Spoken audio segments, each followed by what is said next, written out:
Gandhi was once quoted as saying, "I object to violence because when it does good, the good it does is temporary. The evil it does is permanent." Big talk for a guy who will nuke you without hesitation.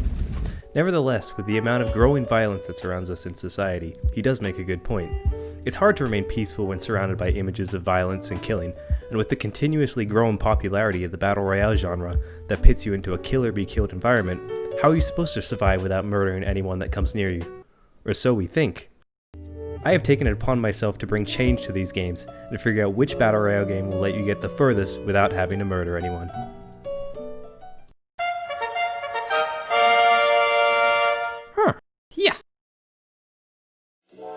Minecraft, a game based around peacefully building whatever your mind can imagine. Oh god, no, get away, get away! Well, maybe we can still salvage some peace and positivity out of this. I jumped into survival games to test my non-violence against others' violence. In the start of the game, all the players are thrown together and can choose to either grab loot from the middle or run away. Knowing I could not defend myself against others, I decided to find items elsewhere. I managed to find a bit of loot in hidden chests, but it wasn't long until I ran into other players. Ow, ow. I started taking some serious damage and eventually they got the best of me. Oh, there's people everywhere. Oh! I got hit with ground pound. How am I supposed to loot anything? Oh! What the hell, dude? Ah! In the next game, I quickly realized that if I was going to survive, I was going to have to resort to hiding. This is where I came up with my brilliant idea. Maybe I can just hide in the trees. Viet Cong style. It wasn't until there was 2 of us left that I saw my first enemy, the last one left. Eventually, we were forced into a duel and I was rushed immediately. There's literally nothing I can do. Bro.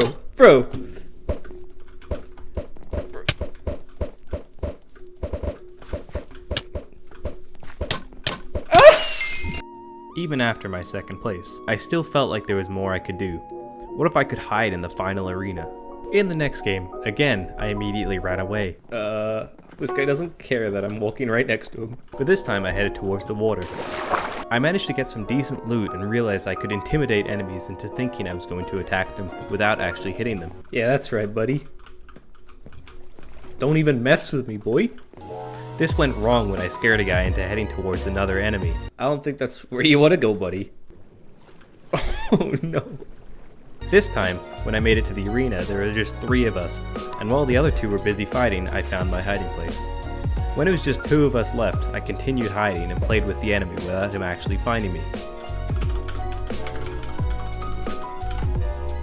Eventually, the zone forced me to move, and I was found. Sadly, my opponent was stuck on the idea that we must kill each other, and I let him strike me down. But not without a life lesson. Alright, up next is H1Z1. Oh. Never mind, it's fucking dead. Oh yes, I remember PUBG, the game that showed everyone just how popular Battle Royale games can be, but by remaining a laggy, buggy mess, its player base dropped off so much that they resorted to adding bots. But hey, what other game can you throw snowballs at Hugh Jackman's face? Without having to hold weapons and ammo, I had the ability to store a lot more meds. After a bit of looting, I noticed a player in the distance, and thinking nothing of it, I kept traveling. It wasn't until I heard a buggy approaching me that I knew I was in trouble.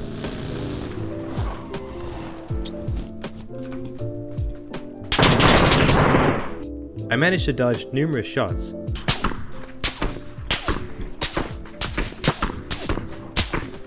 Jesus Christ. Oh. But there's only so many shots you can dodge while standing out in the open. This death made me realize that I would need some transportation, and in my next game, I went out looking for a vehicle. While approaching a train station, I started to hear something approaching. Thinking it was a player, I started to hide, but then I realized it was nothing other than the Polar Express. I hopped on the train and traveled to the next station. After a short time looting, I started taking fire and jumped back onto the train for safety. Go. When I got to the next station, I ran into yet another player and sprinted towards the train. I realized this train was probably cursed and decided to hop off it while it was running. I went back to looting and amassed myself a large collection of fuel for when I want to burn down the rebuilt Notre Dame, since I missed out on getting Assassin's Creed Unity for free the first time it burned down. Eventually I ran into another player and luckily escaped, but my luck ran out when I checked out the next compound. Jesus Christ. Oh.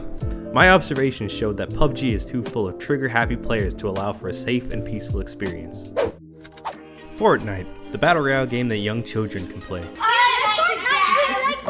a place for peace, love, and positivity. The fuck you say to me, you little shit? Surely this game can allow for pacifism and not force the kids who play it to murder all they see?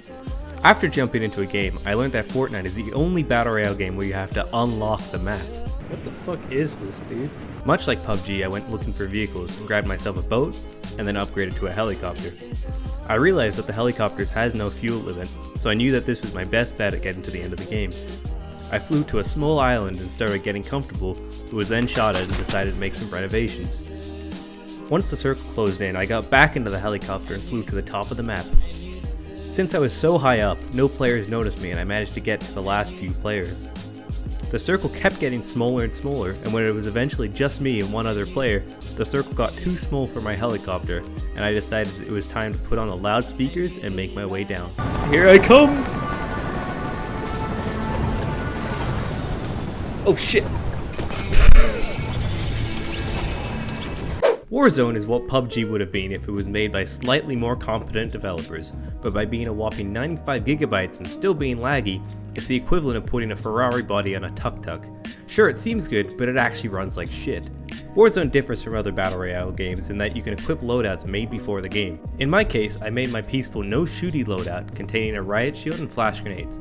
After searching for armor, since it was really the only loot that was usable to me, I was chased down by a madman on a quad bike, but by jumping down a cliff, I managed to lose his interest. Now in Warzone, there are side quests you can complete to earn the money needed to buy loadouts. Most of these require you to either get hunted or hunt someone else, but I went for the one that has you travel a fair distance to get a discount on your purchase. I took my large truck, and although I did get shot at on the way there, I made it to the destination in one piece. Unfortunately, the discount wasn't enough to get me my loadout, so I had to look elsewhere. I started another objective, and on the way there, I heard the voice of God. Loadout drop on the way. I headed to the loadout drop and grabbed my safety shield. Although I now had a way to defend myself, I was being hunted and hopped in a buggy and fled the area. I decided the safest place to be would be in the corner of a house and hung out there for a while. Eventually, I had a visitor. Uh-oh.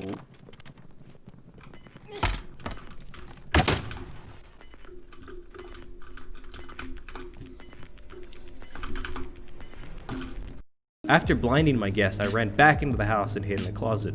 The circle moved, and while heading into it, I started to take fire. While my riot shield could stop his bullets, it unfortunately could not stop his C4. Fuck!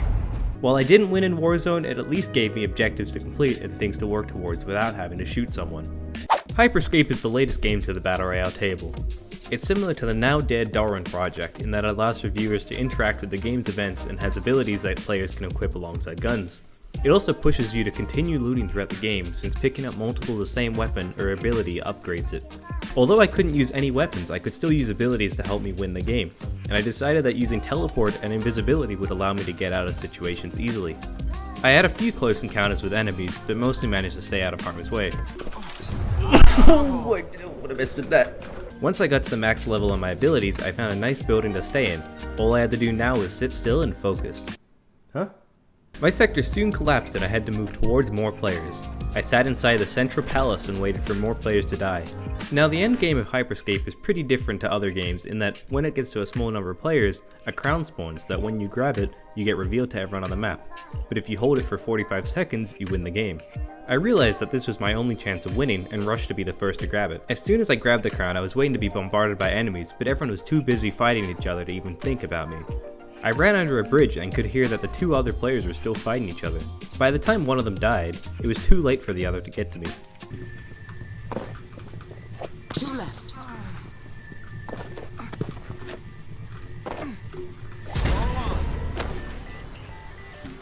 Holy shit, what the fuck?